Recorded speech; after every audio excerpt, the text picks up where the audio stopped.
Hi, this is Dana Raff, cellist of the Houston Grand Opera and Ballet Orchestra, back with another video on how to prepare excerpts. Today we're going to look at this one from Glinka, Overture to Ruslan and Ludmila. Ruslan and Ludmila.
Okay, so let's just cover some basics first on preparing any excerpt. You need stable rhythm, good intonation, and you need to do everything that is written in the part, such as articulations, dynamics, musical notations.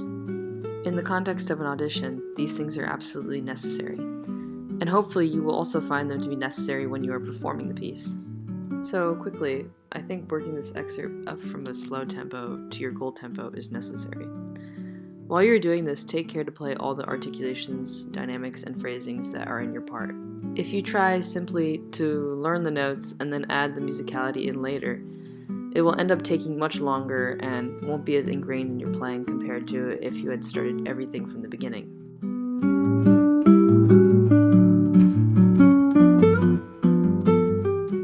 So when I'm first learning an excerpt, I set my metronome to a very low speed.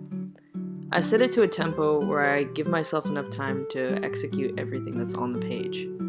I also try to think ahead of time on how I will be playing this excerpt at tempo.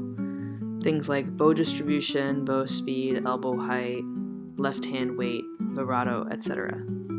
Then, when I later speed it up, all of those aspects will have already been more fully formed and in place. Additionally, it's also important while you are doing this to not lose the forest for the trees by only focusing on the small details. By this I mean, think of the larger shape of the excerpt. Look for contrasting elements in the music. In this excerpt there are many. Take for instance the beginning versus the first soli moment 4 lines down. We have fortissimo to mezzo forte, and the second section is also marked cantabile. Not only does the dynamic have to change, but the character has to as well. And in order to change the character, we have to think about what we were doing with the bow and change that, because most of our musicality comes from how we use the bow. So for the beginning, I would play with a denser sound, shorter strokes, and heavier bow. Then in the soli sections, I would use a less sustained sound, so it sounds less intense.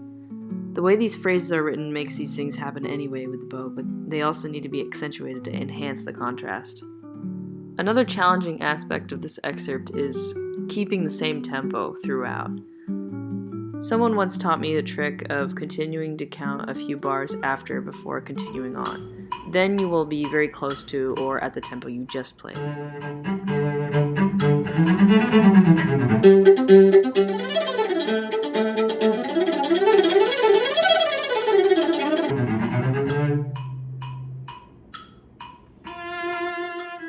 Some other little things, I add some drops in dynamic before large crescendi so that the crescendo ends up sounding bigger. On the screen are the places that I'm talking about where a drop might be helpful. Another detail, there are some interesting accents that occur during slurs in the cantabile section. At tempo, it seems very clunky to actually follow this literally, and you would probably get behind or sound like you hit some speed bumps at a high speed all of a sudden. My interpretation is that these notes should be a little emphasized with a bit more volume and bow, culminating to the next bar. To me, that seems to be where the peak of the phrase is anyway. Well, I think that covers a lot of what I noticed in this excerpt, and I hope it was helpful in some way in preparing for this audition. Thanks for watching.